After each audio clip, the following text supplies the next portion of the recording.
Assalamualaikum warahmatullahi wabarakatuh. Bismillahirrahmanirrahim. Alhamdulillahirrahmanirrahim.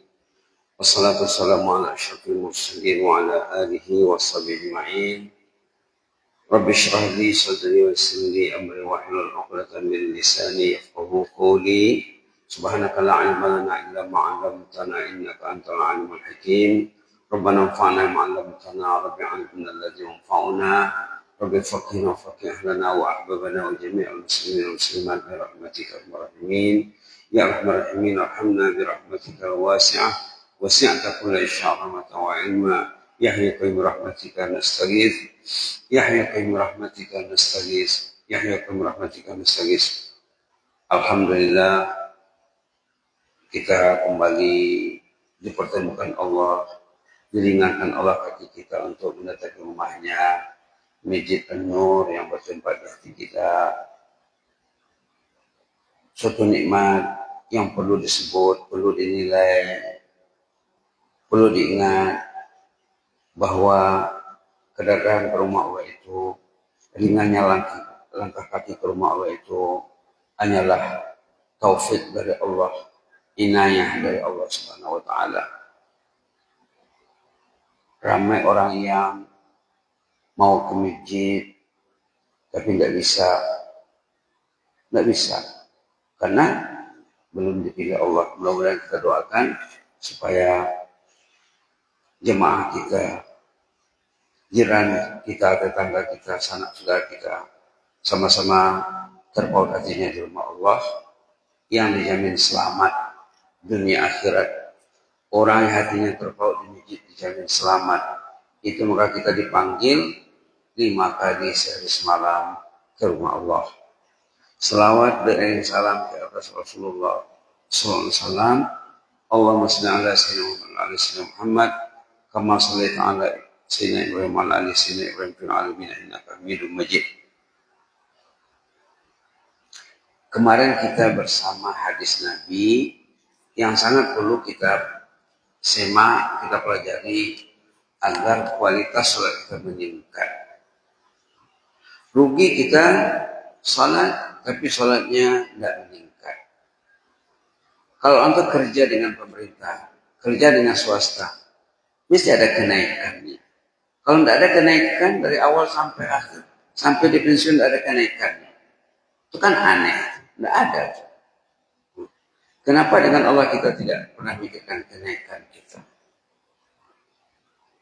Kenaikan dalam Islam, kenaikan dalam ibadah dengan meningkatnya kualitas ibadat, bertambahnya ilmu, meningkatnya iman. Maka dalam hadis Nabi kita dianjurkan meminta agar hidup kita meningkat selalu. Allahumma zidna wa la tanqusna. Allahumma zidna wa la tanqusna. Doa agar kita selalu meningkat. Jangan seperti kata orang kita, air selalu batu. Kata orang Mandailing ya, air di sungai, air berjalan mengalir, tapi batu di sungai tidak bergerak. Cantik sekali perumpamaan yang dibuat oleh budaya Mandailing ya, air lalu batu so. Baik, untuk meningkatkan kualitas sholat kita kemarin kita bukakan hadis Nabi tentang berinteraksi Allah. Allah berinteraksi dengan kita waktu sholat, khususnya waktu membaca Fatihah. Yang dibuat suratan khusus ini tentang Fatihah. Katanya kemarin kita sudah baca sampai Malikul Yaumiddin. Bila kita membaca Alhamdulillahirabbil alamin, puji kepada Allah Rabbul Alamin, Allah menjawab hamidani abdi, hambaku ini memuji aku. Tahu dia ada Rabb, ada Allah, lalu dipujinya. Tahu dia yang alam ini dikontrol oleh Allah. Alam ini dan segala isinya dijaga oleh Allah. Subhanallah. Macam mana Allah menjaga alam? Contohnya dengan adanya matahari.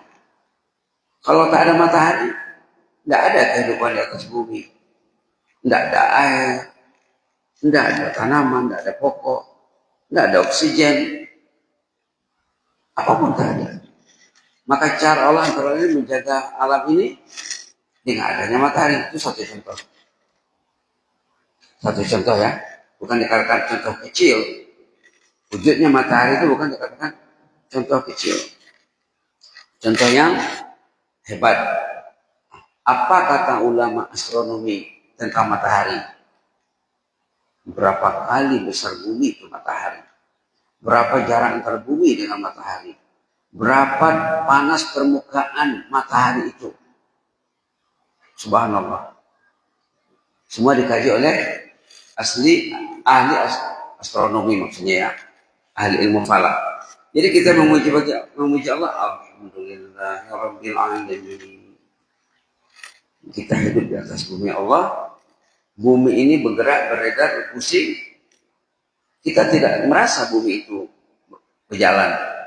Tapi kita berjalan, walaupun kita tidur, walaupun kita duduk, walaupun kita diam. Macam mana Allah saya menjaga bumi ini? Bila kita baca Ar-Rahmanur Rahim, yang ada dalam basmalah Bismillahirrahmanirrahim, disebut lagi dalam Ar-Rahmanur Rahim. Allah Maha Rahman, menjaga semua makhluk yang ada ini. Manusia yang bukan manusia, yang muslim bukan muslim, dijaga Allah dengan sifat rahmannya. Yang tak salat, dijaganya. Yang tak berzikir, dijaganya. Adapun Ar-Rahim, kata ulama, itu spesifik untuk dijaga orang yang dipilih Allah saja. Jadi bila kita baca Ar-Rahman Ar-Rahim, kalau kita mendalami basmalah saja ya, kita coba mendalaminya, mungkin kualitas salatnya akan meningkat, imannya akan meningkat, cinta kepada Allah akan meningkat. Dalam Quran ada surah Ar-Rahman. Dalam Quran ada surah Ar-Rahman. Dan dalam Quran ratusan kali disebut Ar-Rahman. Ratusan kali disebut Ar-Rahim. Dalam konteks kondisi yang berbeda.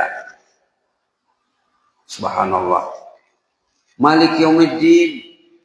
Allah penguasa. Allah pemilik. Allah raja pada hari pembalasan. Allah yang mengatur alam ini dengan sifat Rahman Rahimnya. Alam ini tidak akan kekal. Alam ini ada penghujungnya. Matahari yang beredar. Bumi yang berjalan. Planet yang bergerak. Semuanya ada penghujung.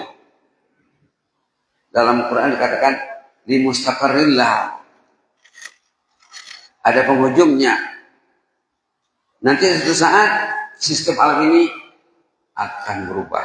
Tengok dalam surat An-Nahl katanya, bila sistem itu berubah sekejap mata saja atau kurang dari sekejap mata. Macam mana Allah mengatur alam ini? Bila datang hari kiamat, kalam hil basar atau huwa aqrab katanya. Hanya sekejap mata saja. Halaman 7 ayat 77 surat An-Nahl halaman 275, walillahi ghaibus samawati wal ardh. Milik Allah jugalah segala yang ada di langit dan di bumi. Wa ma amrus sa'ati illa kalamhil basar. Hari kiamat itu bila datang saatnya kalamhil basar. Seperti sekejap mata. Sepicing mata. Au huwa aqrab, atau tidak sampai. Macam mana mengukurnya itu ya? Satu pejam mata. Macam mana mengukurnya? Au huwa aqrab, atau kurang dari itu. Innallaha ala kulli syai'in qadir. Nah, itu yang kita sanjung, yang kita yakini waktu baca Malik Yaumiddin. Bahwa di sana ada hari pembalasan. Di sana ada hari pembalasan. Setiap orang akan ditanya.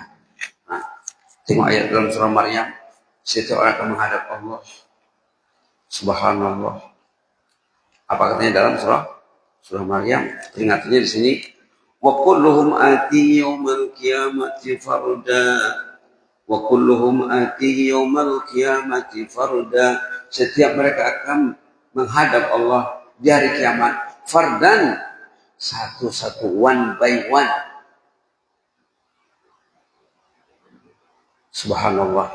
Maka kita dipanggilnya datang ke rumahnya, kita dikasihnya Al-Quran, kita dikasihnya agama, supaya di sana nanti tidak susah lagi urusannya. Malik Yaumiddin, yang menjadi raja pemilik pada hari kemudian, bila kita baca Malik Yaumiddin, Allah menjawab, Majjadani abdi.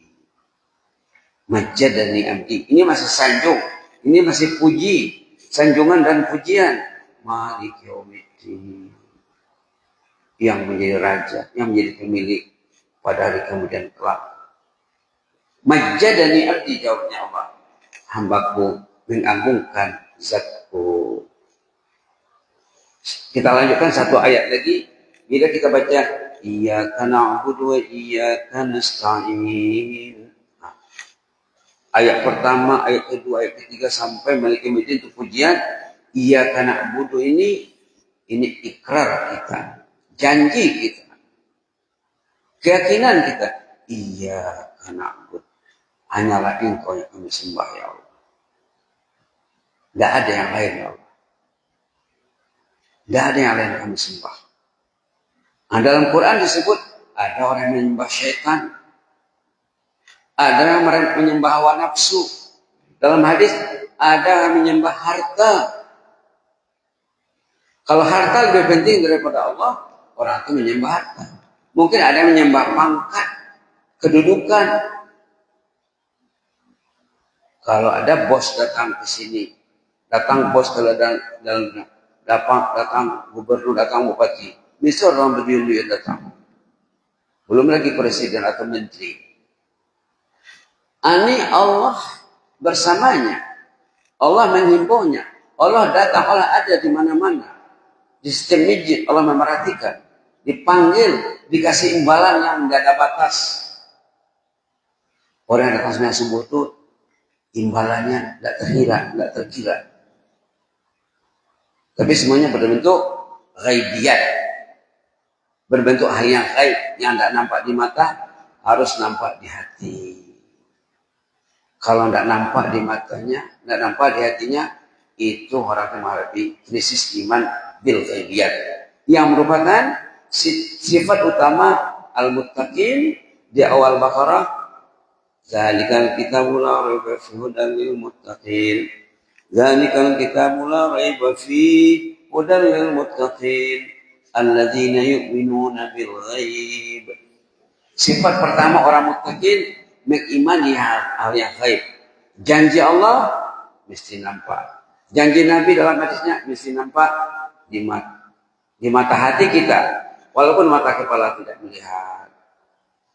Maka kita berikrar, Iyyaka na'budu, hanyalah Engkau yang kami sembah, kami ibadahi Allah. Wa iyyaka nasta'in, kepadamu lah kami minta tolong, tolonglah kami ya Allah. Secara tidak langsung ayat ini minta agar ditolong Allah salat, ditolong beribadah, ditolong bangun jaga tidurnya, gerak langkahnya ditolong Allah, niatnya, nawaitunya, urusan dunianya, urusan akhiratnya, urusan keluarganya, urusan negaranya, urusan umat. Wa iyyaka nasta'in, tolonglah kami Allah. Di sini ada makna permintaan. Maka jawabannya Allah apa? Hadza baini wa baina abdi wa li abdi mas'al. Jawabannya Allah waktu kita membaca Iyyaka na'budu wa iyyaka nasta'in. Ini di antaraku dan hambaku lah ini. Dan hambaku akan dikasih apa yang dia minta. Subhanallah. Maka kata ulama, waktu kita baca Iyyaka na'budu itu dalam sholat, di luar sholat, niatkanlah dalam hati kita apa yang kita minta. Apa penekanannya? Apa fokusnya? Iyyaka na'budu wa iyyaka nasta'in. Hanyalah Engkau kami ibadahi Allah. Hanyalah Engkau kepadamu kami minta tolong. Bila kita belajar bahasa Arab, Iyyaka na'budu itu sangat dalam pengertiannya. Kenapa pakai iyaka. Iyaka itu pronoun, kata ganti nama. Domir nasab munfasil. Diawalkan dia. Ini tidak bisa diterangkan dengan bahasa Indonesia. Kecuali kita mesti belajar bahasa Arab sedikit. Jadi untuk memahami Al-Fatihah secara keseluruhannya, minimal kita tahu bahasanya Al-Fatihah. Kalau tidak, kalau mengandalkan terjemahan saja, mungkin tidak tembus ya, tidak sampai ke target yang dikehendaki. Iyyaka na'budu, hanya kepadamu kami beribadah ya Allah. Hidup ini ibadah. Hidup ini ibadah. Tidur ibadah, ke sawah ke ladang ibadah, ke kantor ibadah, ke toko ibadah, siang beribadah, malam beribadah, duduk beribadah, jalan beribadah. Kerja dunia ibadah, kerja akhirat lagi ibadah ya. Salat ibadah, berusaha mencari nafkah ibadah, memanage keluarga, manajemen keluarga itu ibadah. Kalau ayah dan ibunya berhasil memanage, mengurus anak cucunya, ayah, ibu, kakek dan nenek berhasil menjaga keluarganya, menjadi ahli ibadah. Iyyaka na'budu wa iyyaka nasta'in. Bila orang tua meninggal, ayah ibu meninggal, kakek nenek meninggal, pahalanya hidup. Orangnya sudah mati, pahala akan berhenti. Bila keluarga tidak diurus, bahaya ya. Bila iyyaka na'budu wa iyyaka nasta'in tidak dipahami, meninggal ayahnya, ibunya, kakeknya, neneknya, na'udzubillah, semua na'udzubillah. Ramai orangnya sudah mati, dosanya hidup, tak berhenti. Na'udzubillah. Perlu difahami, iyyaka na'budu wa iyyaka nasta'in. Lalu dijawab Allah apa? Jawabannya, hadza baini wa baina abdi wa li abdi ma sa'al. Ini antara aku dengan hambaku ini. Dia berikrar bahwa akulah yang ma'bud, yang disembahnya. Dia sebagai abd, hamba yang menyembah, mengabdi, berbakti. Lalu kata Allah, wali abdi masal. Allah akan memenuhi hajat yang banyak yang meminta sewaktu membaca iyyaka nasta'in ataupun iyyaka na'budu wa iyyaka nasta'in. Nanti kita lanjutkan dengan ihdinas siratal mustaqim, siratal ladzina an'amta 'alaihim ghairil maghdubi 'alaihim waladdallin. Jazakumullahu khairan. Inni uhibbukum fillah wa astaghfirukumullah. Wassalamualaikum warahmatullahi wabarakatuh.